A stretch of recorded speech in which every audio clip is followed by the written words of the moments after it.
জন্য যুবককে জিজ্ঞেস করছি, যুবক তুমি কার আদর্শ মানো? তোমার জন্য মডেল কে? বলে আমার জন্য আদর্শ হচ্ছে শাহরুখ খান। কি দিয়েছে? এ2 কেমন করে জুয়া খেলতে হয়।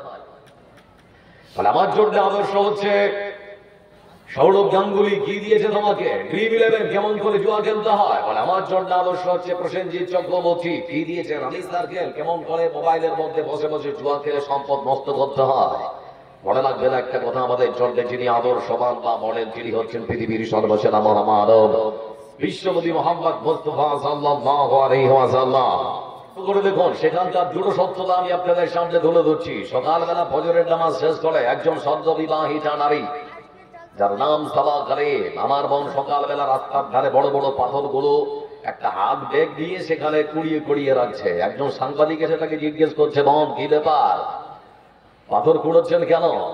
এই পাথর তো পড়ে থাকে, আপনি ব্যাগের ভিতরে ভরে রাখছেন, কি ব্যাপার? আমার বোন তখন উত্তর দিতে গিয়ে বলছে, ভাই সাংবাদিক শুনে রাখো, প্রতিপক্ষকে প্রতিহত করার জন্য আমাদের হাতে সেরকম কোনো অস্ত্র শস্ত্র নেই, বিশাল নেই, বম নেই, বারুদ নেই, কিচ্ছু নেই। তবে প্রয়োজন যদি হয় তাহলে পরে প্রতিপক্ষকে প্রতিহত করার জন্য পাথরটার সময়ের সাথে কাজে লাগলে লাগতেও পারে। সেজন্য পাথর কুড়ার যুদ্ধে সামিল হয়েছে।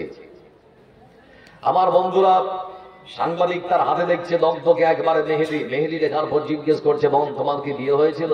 বলে হ্যাঁ আমার বিয়ে হয়েছিল। কবে? বলে গতকালকে। বলে আপনি আশ্চর্য মহিলা তো, আপনার মাথা ঠিক আছে? বলে কেন?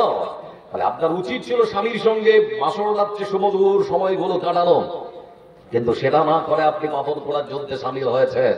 আপনার মাথা কি ঠিক আছে? আমার মন সাবা কারিম উত্তর দিতে গিয়ে তিনি তখন বলছেন, সাংবাদিক ভাই শুনে রাখো, আমি হচ্ছি ইসলামের প্রথম শহীদ মহিলা সুমাইয়া রাদিয়াল্লাহু তাআলা আনহার উত্তরসূরি। যে সুমাইয়া রাদিয়াল্লাহু তাআলা আনহাকে আবু জেহেল বলেছিল, মুহাম্মদকে গাললে তার ধর্ম ত্যাগ কর, না হলে মেরে ফেলবো। ঠিক সেই সময় সুমাইয়া রাদিয়াল্লাহু তাআলা আনহা উত্তর দিতে গিয়ে বলেছিলেন, আল্লাহর পক্ষ থেকে আমি তো ধর্ম ইসলাম গ্রহণ করার পর মনের মধ্যে যে শান্তি আর তৃপ্তি পেয়েছি, হাসি মুখে মরণ স্বীকার করে নেবো, কিন্তু মুহাম্মদকে গাল দিতে পারবো না। আমি হচ্ছি সেই ইসলামের প্রথম শহীদ মহিলা সুমাইয়া রাদিয়াল্লাহু তাআলা আনহার উত্তরসূরি। তবে বিশ্বাস আমার মনের মধ্যে, বেঁচে যদি থাকি তাহলে আমার স্বামীর সঙ্গে আমার বাসরাত হবে আল্লাহর পৃথিবীতে, আর যদি শাহাদাত বরণ করে আমার বিশ্বাস আমার স্বামীর সঙ্গে আমার বাসরাত হবে আল্লাহর জান্নাতে। তবে আমাকে এই যুদ্ধে শামিল হতেই হবে। আমার বন্ধুরা, হচ্ছে গাজী উপত্যকার সত্যতা। এই দৃশ্য দেখার ফলে মুসলমান ভালো থাকে কেমন করে আমাদের বোঝে আসে না। এই জন্য মনে রাখবেন একটা কথা, ঘুমিয়েছেন, ঘুম ভাঙলে সকাল, না ভাঙলে পরকাল। মাটির নিচে গিয়ে যদি সবচেয়ে ভালো থাকতে চান, মাটির উপরে ভালো কাজ করে যান। মাটির উপরে ভালো কাজ করবেন যত বেশি, মাটির নিচে গিয়ে ভালো থাকবেন তত বেশি। এর নিশ্চয়তা গ্যারান্টি দিয়েছেন পৃথিবীর সর্বসেরা মহামানব বিশ্বনবী মুহাম্মদ মুস্তাফা সাল্লাল্লাহু আলাইহি ওয়াসাল্লাম। এজন্য যুবককে জিজ্ঞেস করছি, যুবক তুমি কার আদর্শ মানো? তোমার জন্য মডেল কে? বলে আমার জন্য আদর্শ হচ্ছে শাহরুখ খান। কি দিয়েছে? এ2 কেমন করে জুয়া খেলতে হয়। বলে আমার জন্য আদর্শ হচ্ছে সৌরভ গাঙ্গুলি। কি দিয়েছে তোমাকে? ড্রিম11 কেমন করে জুয়া খেলতে হয়। বলে আমার জন্য আদর্শ হচ্ছে প্রসেনজিৎ চক্রবর্তী। কি দিয়েছে? রানী সার্কেল কেমন করে মোবাইলের মধ্যে বসে বসে জুয়া খেলে সম্পদ নষ্ট করতে হয়। মনে রাখবেন একটা কথা, আমাদের জন্য যিনি আদর্শবান বা মডেল তিনি হচ্ছেন পৃথিবীর সর্বসেরা মহামানব বিশ্বনবী মুহাম্মদ মুস্তাফা সাল্লাল্লাহু আলাইহি ওয়াসাল্লাম। মায়ের কাছে ছিলেন একজন আদর্শ সুসন্তান, স্ত্রীর কাছে ছিলেন একজন আদর্শ স্বামী, যুবকদের কাছে ছিলেন একজন আদর্শবান যুবক। এজন্য তোমাদের মতো অসংখ্য যুবক শুভ নববর্ষ পালন করতে গিয়েও লক্ষ্য করে দেখা যায় বিভিন্ন জায়গায় ডিজে বাজিয়ে আল্লাহ জমিনকে পর্যন্ত কাঁপাচ্ছে। আপনাদের দিকের এলাকার ছেলেরা শুভ নববর্ষ পালন করার জন্য পিকনিকে যায় না? যায় না? বলতে যাচ্ছি যুবক, শুধুমাত্র সময়ের অপেক্ষা। আজকে ডিজে বাজিয়ে যে আল্লাহ জমিনকে কাঁপাচ্ছে না, এই জমিন তোমাকে একদিন কাঁপাবে যেদিন তোমার কোনো সাহায্যকারী থাকবে না। সতর্ক সাবধান, কারণ বর্তমান ভারতবর্ষের বাড়িতে তোমার রক্তের মূল্য কেউ দিতে চায় না।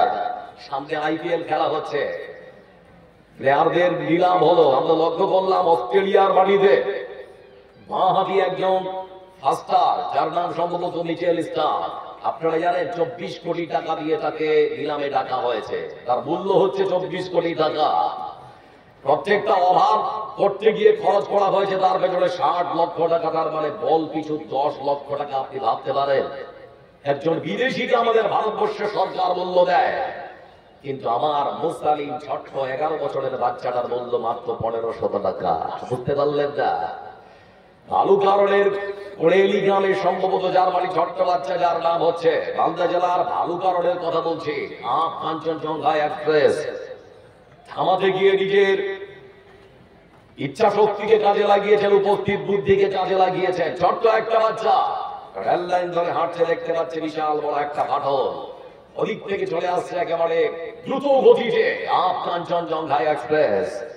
ফাটল দেখার পর নিজের জীবনের পরোয়া করল না ছোট্ট বাচ্চাটা, নিজের পরনের গাল গেঞ্জিটা ধরে উড়াতে উড়াতে উড়াতে উড়াতে একেবারে ট্রেনের সামনে। ট্রেন থেকে যখন ড্রাইভার নিচে এসে নেমেছে, বলে বাবু কি ব্যাপার? বলে স্যার দেখুন বিশাল বড় একটা ফাটল। দেখার পর তাকে সাধুবাদ ধন্যবাদ। পরক্ষণে রেল মন্ত্রকের পক্ষ থেকে তার বাড়িতে গিয়ে মানুষ পুরস্কার হিসেবে হাতে তুলে দিয়েছে মাত্র 1500 টাকা। আপনাদের কাছে খবর আছে? ভারত সরকার রেল মন্ত্রকের পক্ষ থেকে বিবৃতি, শুধুমাত্র 70 থেকে 72 লাখ টাকা খরচ করা হয় ইঁদুর মারতে গিয়ে যেখানে, সেখানে আমার মুসলমান ছোট্ট ভাইটার মূল্য শুধুমাত্র 1500 টাকা। এজন্য কথাগুলোকে মূল্যায়ন করার চেষ্টা করুন। ফিরে আসুন রাসূলের আদর্শের দিকে। আজকে যে সমস্ত নেতাদের প্ররোচনায় যুবক তোমরা পা দিয়েছে না, তোমাদের কেউ মূল্য দিতে পারবে না। এজন্য বলতে যাচ্ছি, রাসূলের আদর্শই হচ্ছে ছোটকে স্নেহ করে না, বড়কে সম্মান করে না, আলেমদের মর্যাদা দেয় না, ফালাই যাবেন না। এজন্য ইসলামের শিক্ষা হচ্ছে ছোটকে স্নেহ করতে হয়, বড়কে সম্মান আর মর্যাদা দিতে হয়। দেখবেন ইসলামের সৌন্দর্য, অনেক মানুষ এখানে বসে আছেন, অনেক রকম পার্টি করে, কিন্তু এক ছাতার তলে আজকে আপনারা সবাই এসেছেন, কোন ভেদাভেদ নেই। এই হচ্ছে ইসলাম। আপনারা জানেন পশ্চিমবাংলা সহ ভারতবর্ষের মাটিতে অসংখ্য হিন্দু ভাইদের মন্দির আছে, যেখানে তারা পুজো করে, যারা পুরোহিত হয় তারা হয় ব্রাহ্মণ। দলিত নিম্ন বর্ণের যারা, পিছড়া যারা, দলিত যারা, সেই মন্দিরের পুরোহিত তারা কখনো হতে পারে না। এমনও মন্দির আছে যেখানে ঢুকে তারা পুজোও দিতে পারে না। এরকম মন্দির আছে না? বলুন।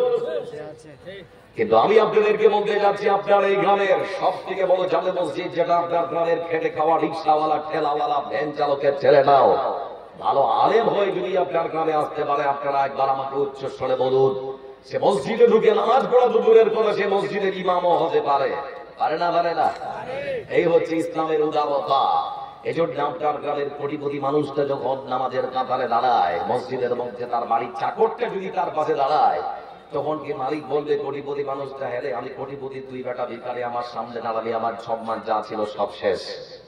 বলেছে আজ পর্যন্ত না। কেন বলেনি? কারণ ইসলাম গরিব আর ধনী, কালো আর ফর্সা চামড়া, এমনকি সর্বরকমের ভেদাভেদ বা বিশাল বড় যে একটা দেওয়াল, সবকিছুকে ভেঙে চুরমার করার জন্য পৃথিবীর মুখে ইসলাম এসেছে। এজন্য আসুন রাসূলের আদর্শের দিকে, তাহলে পরে সুন্দর সমাজ আমরা গঠন করতে পারবো। আজকে সুন্দর সমাজ গঠন করার কথা আপনাদের সামনে কিছু বলবো। রাসূল সাল্লাল্লাহু আলাইহি ওয়াসাল্লামের নীতিমালা বা দিক নির্দেশনা কেমন ছিল? যারা বসে আছেন একবার প্রশ্ন করছি, রাসূলের আদর্শ মানবো ইনশাআল্লাহ? সবাই বলে ইনশাআল্লাহ।